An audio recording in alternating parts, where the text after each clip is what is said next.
네, 이 시간 하나님께서 저희에게 주신 말씀은 구약 성경 사무엘상 16장 1절부터 13절까지입니다.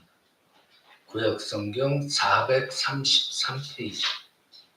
구약 성경 433페이지. 사무엘상 1장 16장 1절부터 13절까지입니다. 뜻을 잘 생각하시면서 교독하시겠습니다. 제가 먼저 1절 봉독합니다.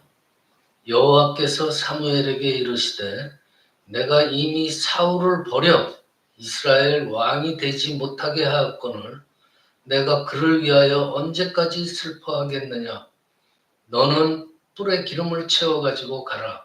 내가 너를 베들레헴 사람 이새에게로 보내리니 이는 내가 그의 아들 중에서 한 왕을 보았느니라 하시는지라.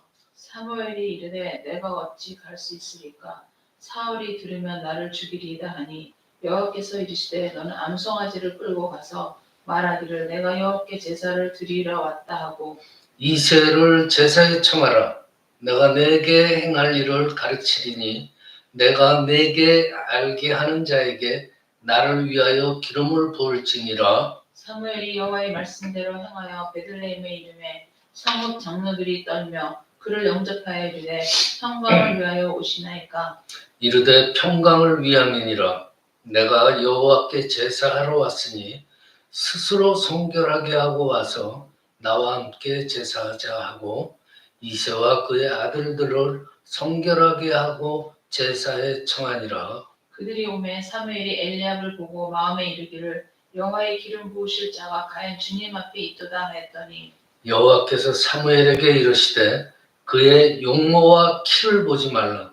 내가 이미 그를 버렸노라.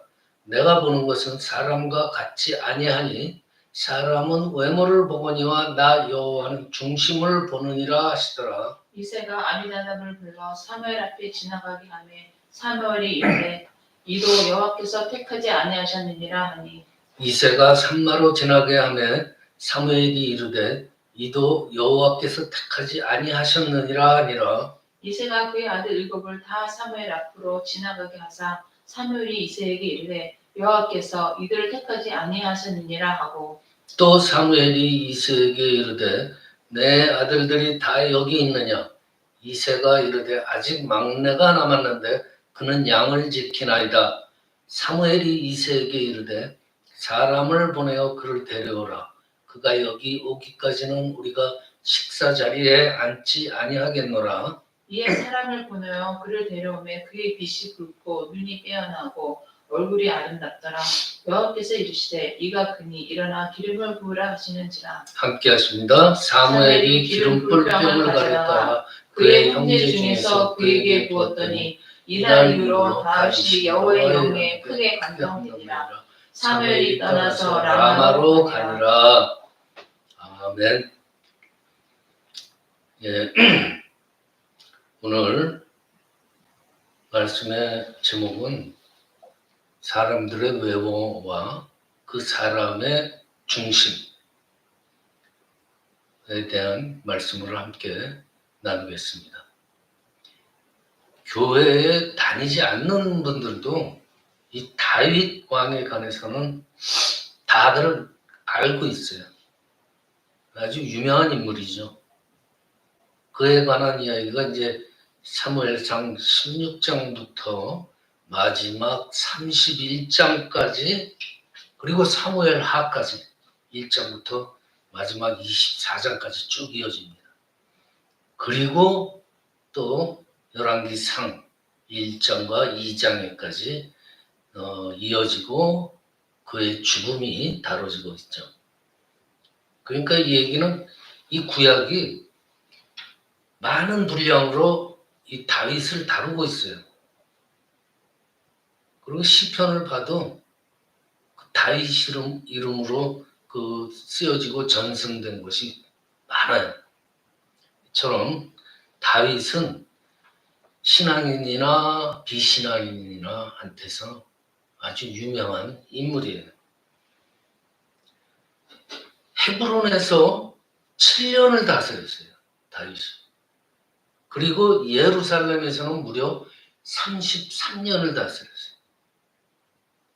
그리고 많은 분들이 그 당시에 믿기로는 메시아가 이 다윗의 후손으로부터 온다 하고 믿을 정도로 이 다윗의 위상은 그 당시 사람들에게 상당히 컸어요.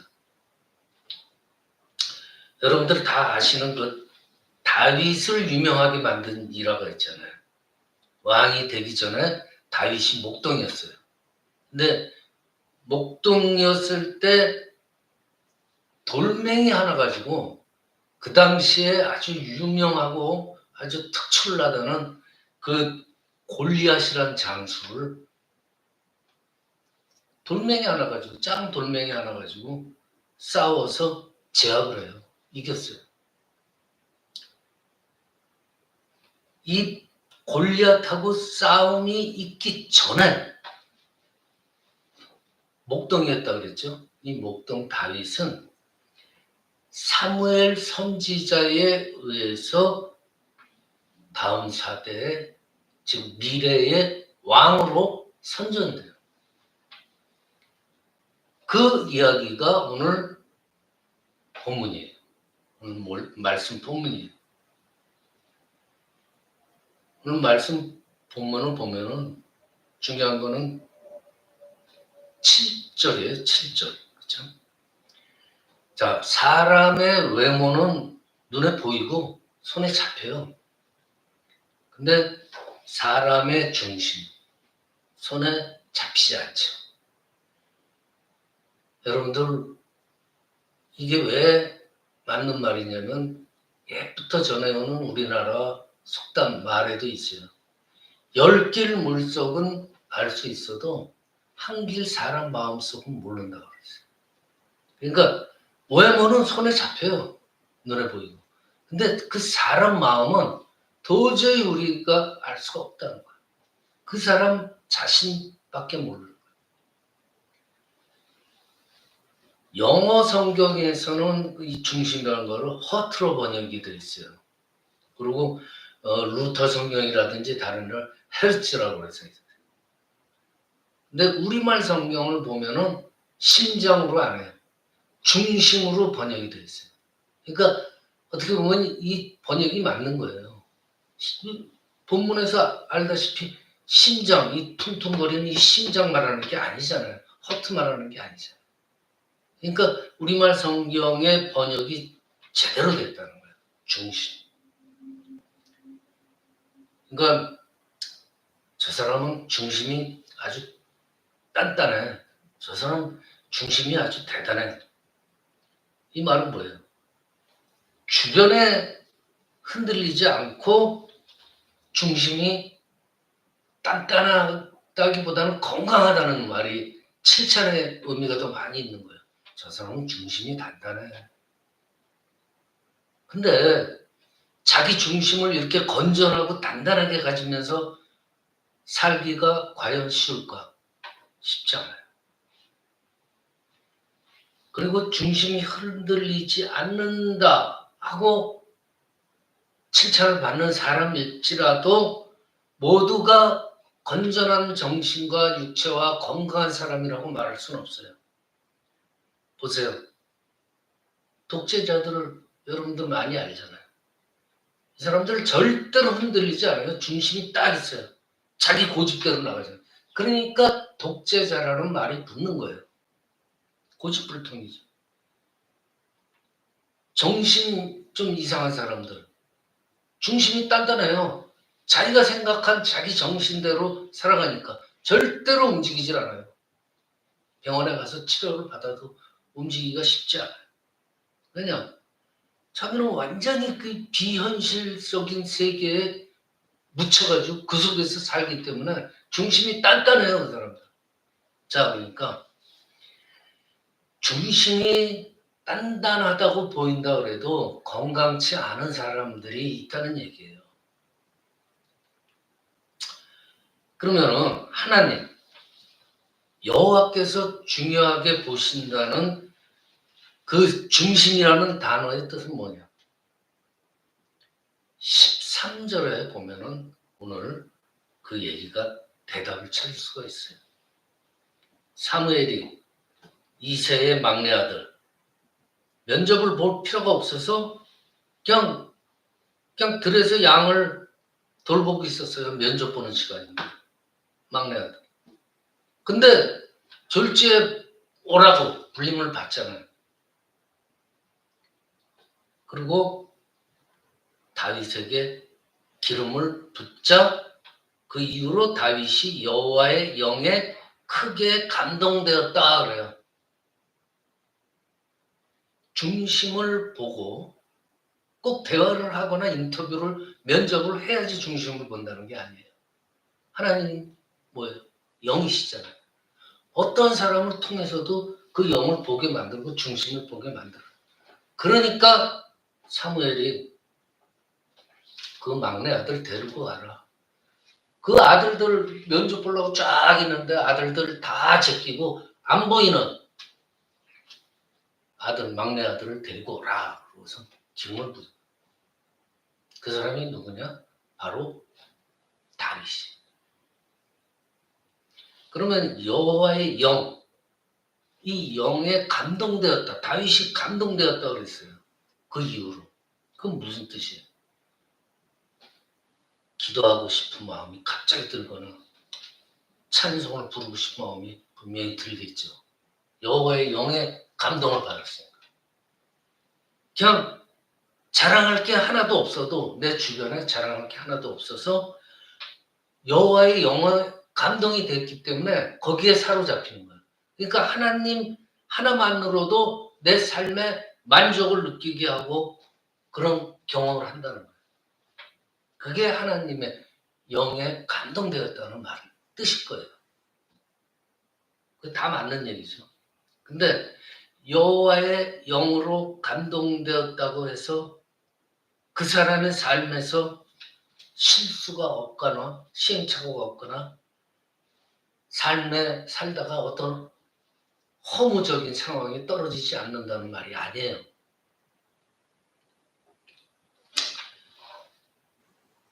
보세요. 기름을 부은 다윗도 궁극적으로는 우리 인생의 모범이 될 수는 없어요. 다윗도 마지막에는 하나님께 버림을 받아요. 왜? 수많은 실수, 수많은 시행착오를 하기 때문에. 그러니까 영으로 감동되었다 그래도 꼭 어떤 신앙적인 본이 될 수는 없다는 거예요. 그게 무슨 말이에요? 우리는 하나님이 아니에요. 인간일 수밖에 없는 거예요. 부족한 인간일 수밖에 없다는 얘기예요. 그러니까 여기서 말하는 다윗이 여호와의 영과 합치됐다, 감동됐다 하는 말은 어떤 완벽한 사람이 됐다는 얘기가 아니에요. 신앙적으로도 그렇고. 무슨 뜻이에요? 여호와를 가까이 할 수 있었다라는 뜻으로 해석을 해야 돼요. 여호와와 친밀감을 느꼈다라는 뜻으로 해석이 돼야 되는 거예요. 왜냐? 우리는 그 하나님께서 지으신 인간이에요. 부족한 인간이에요. 그러니까 영에 감동됐다, 뭐 성령이 임했다, 이거 하나님과 거의 동등하게 됐다는 뜻이 아니란 말이에요. 하나님과 친근하게 됐다. 그러면은 우리가 하나님께 감동이 되고 여호와께서 함께 하신다. 그거를 우리 일상에서 경험할 수 있을까? 실제로 우리가 일상에서 경험하고 이건 마음은 실제로는 불가능하고 우리 마음만으로 그냥 여호와께서 나와 함께 계신다. 이거를 생각만 할 수 있는 것인가? 그걸 한번 생각을 해봐야 돼요. 여러분들 우리 일상을 보면은요. 오늘날 우리 이 세상을 보면 우리가 가시적인 행복을 누릴 수 있는 거는 너무나 많아요. 먹을 거리가 너무나 많아서 이제는 뭐 웬만큼 대단한 요리 아니면은 먹고 싶은 마음도 들지도 않아요. 먹을거리가 막 넘쳐나요. 그리고 가볼 때도 많잖아요. 여기저기 정말 가서 보고 싶은 데가 많아요. 그러니까 지금 이 시대를 우리 사는 사람들은 그런 행복된 그러한 경험들을 많이 하면 할수록 행복해진다고 그러면은 그거를 많이 경험을 해서 행복해지기를 바래요. 왜냐? 그것도 행복의 큰 부분들이니까 모든 사람들이 행복해야지. 불행해지는 것보다는 낫잖아요. 그러니까 이 세상의 모든 조건들을 다 누리면서 사는 것도 필요해요. 근데 이렇게 풍족한 세상에서 사는 우리들을 보면은요, 그렇게 행복해 보이지가 않아요. 여러분들, 우리 어릴 적에 생각해 보세요. 정말 북한보다도 못 살던 남한이에요. 70년대, 60년대. 근데 지금 생각해 보면 그때가 더 우리 아버지들이나 할아버지들 기억을 해보면 더 낭만이 있었고, 더 문학적이고, 정말 사람 사는 냄새가 났던 시절이에요. 근데 지금은 막 전기차가 다니고 무인 차가 막 드라이버도 없이 그냥 알아서 차들이 당기는데 이런 세상에 살고 음식물 쓰레기가 수백 수천 톤씩 그냥 벌어지고 있는 이 세상에 사람들을 보면 그렇게 행복해 보이지 않아요. 60년대, 70년대보다. 그리고 나 행복해 라고 말하는 사람, 아주 입에 달고 다니는 사람이 있어요. 그런 사람들 보면은요, 자기의 불행을 감추기 위해서 나 행복해 그래요. 자, 그러면은 우리가 진정으로 행복해지기 위해서는 뭔가 구심점이 있어야 돼요. 이 사회에서도, 지금 현대에서도. 비싼 전기차, 무인 드라이버 차, 자율주행차 이런 거 사가지고 우리가 탄다고 행복해지는 게 아니잖아요. 내 중심에 정말 내가 행복해질 수 있는 조건이 뭔가? 꼭 자율주행차 비싼 드론 경비행기 타고 다니면서 그래야지 행복할까? 아니면 내가 영적으로 하나님과 내 중심에 가까워져서 영적으로 평안함을 얻고 행복한 게 나을까? 여러분들 생각해 보세요.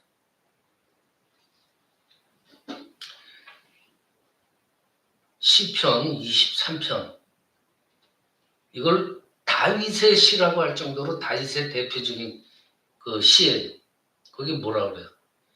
여호와는 나의 목자시니 내게 부족함이 없으리로다 그래요. 다윗은 사무엘에게 기름 받은 후에 하나님의 영에 감동이 된 후에 자기가 찬양을 하고 시를 줘요. 너무나 행복한 게요. 다윗은. 왜? 내게 부족함이 없으리로다. 이 표현은 감히 어떻게 할 수가 있어요? 행복하다는 얘기예요. 내가 부족함이 없다. 그럼 뭐라 그래요? 내 평생의 선하심과 인자하심이 반드시 나를 따르리니 내가 여호와의 집에 영원히 살리로다. 너무 행복하니까 나 여기서 그냥 영원히 살겠습니다. 이거예요. 하나님에 대한 그 감동, 하나님에 대한 온전한 신뢰가 없다면요, 이런 찬양을 부를 수가 없는 거예요. 그렇잖아요. 반대로 이런 찬양을 할 수 있는 사람이라면은 여호와의 영과 감동을 받고 여호와의 영으로도 부족함이 없는 충만한 사람이라는 뜻이에요. 현대인은 다윗의 이런 믿음과 찬양을 100% 이해하지 못해요. 아무리 많은 걸 소유해도 부족한 게 많다라는 사실에만 마음이 쏠려요. 그렇죠? 아무리 많아도 자꾸만 이것도 사야지. 이것도 해야 되는데. 부족한 게 자꾸만 더 마음에 걸리는 거예요. 근데 다윗은 뭐래? 내게 부족함이 없으리로다. 이 행복한 여호와의 집에 영원히 살리라. 그래요. 자, 지금 예배를 드리는 우리 자신 한번 생각을 깊이 해볼 필요가 있잖아요. 정말 우리가 다윗의 그때 그 순간의 심정처럼 여호와에게 감동을 받았느냐, 여호와의 영과 우리가 과연 가까이 있느냐, 내 중심이 바르게 서 있느냐 이거예요.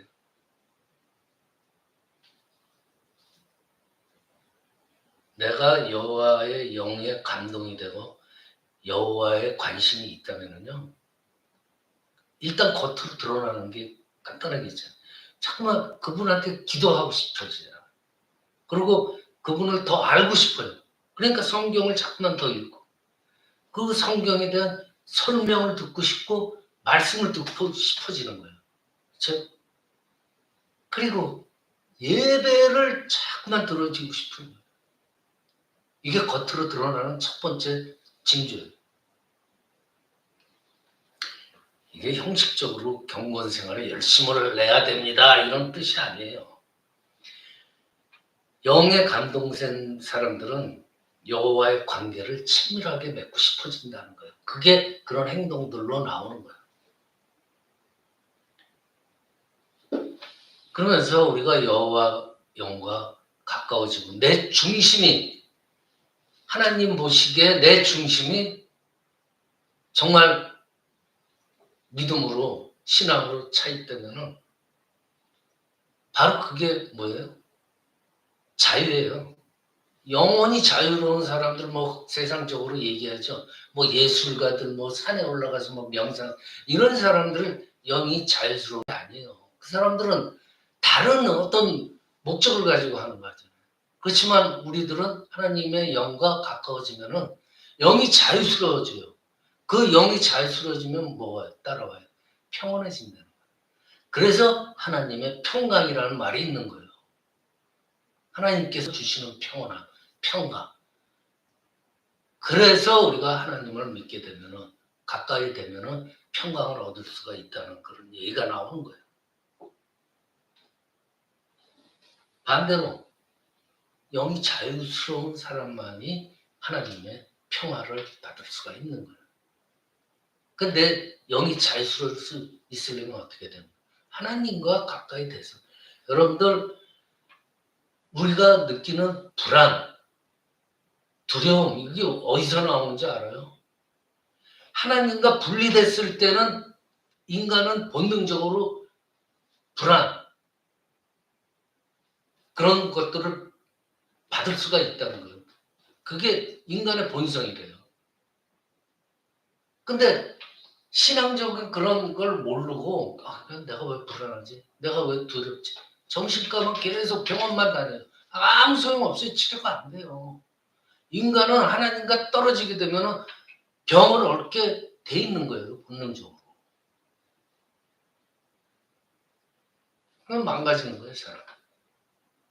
여러분들 시계 있잖아요. 시계. 근데 고장난 시계가 있어요. 근데 고장난 시계라도 겉으로 보기엔 멀쩡하잖아요. 그 고장난 시계도 하루에 2번은 제 역할을 해요. 예를 들어서 9시에 고장났다. 매일 아침 9시에 봐도 제대로 돼 있잖아요. 9시. 매일 저녁 9시에 봐도 제대로 워킹하는 거예요. 그렇게 보이는 거예요. 그렇지만 그 시계는 고장나 있는 거예요. 우리 자신이 외모적으로는 고장난 것 같이 않아 보여도 실질적으로는 중심이 고장나 있는 시계랑 같을지 모른다는 거예요. 하루 2번 반짝 성경 읽고 기도하고 그 위에 나물 날아요. 고장나 있어요. 고장난 시계랑 똑같은 거예요.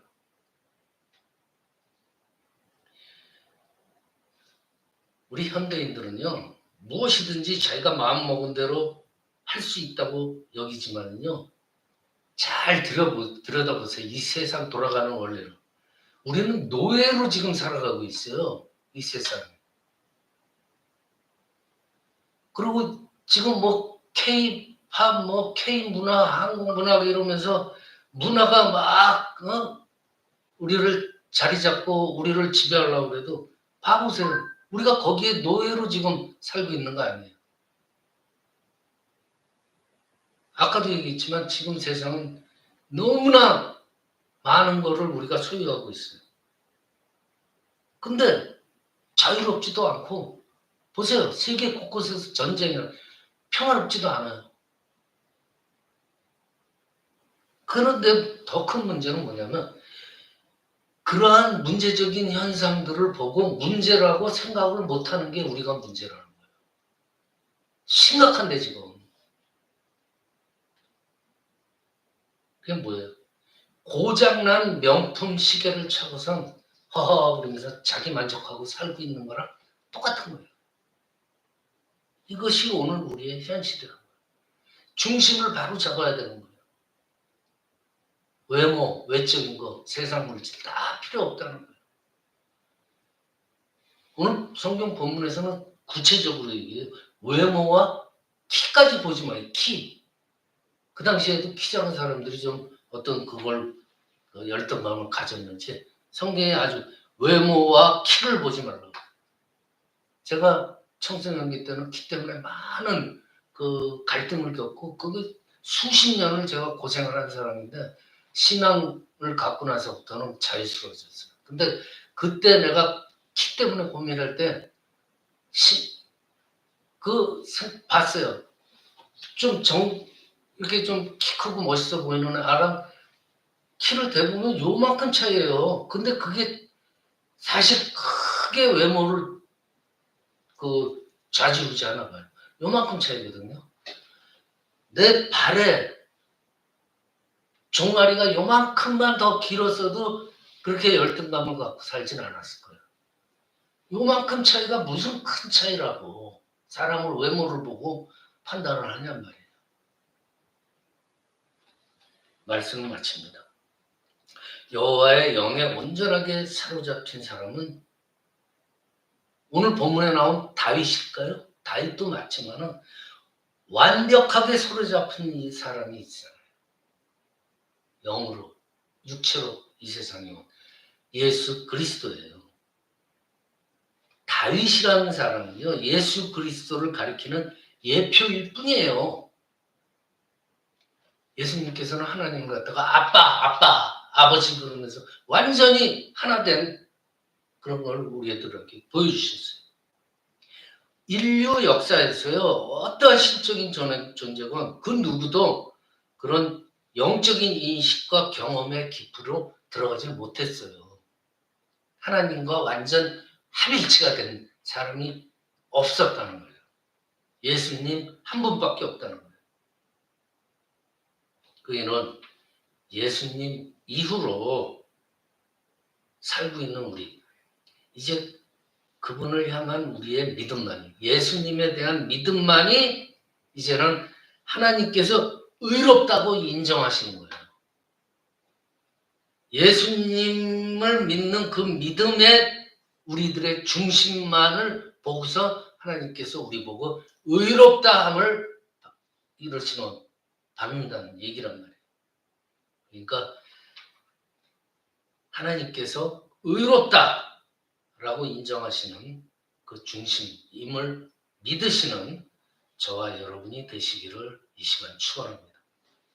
기도드립니다. 아버지 하나님 감사합니다.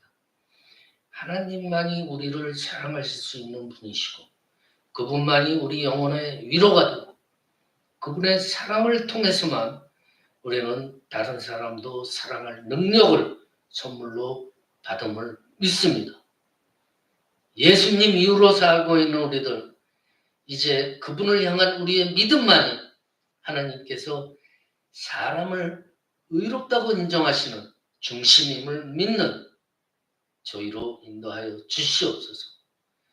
거룩하신 우리 주 예수 그리스도 이름으로 기도드리옵나이다. 아멘.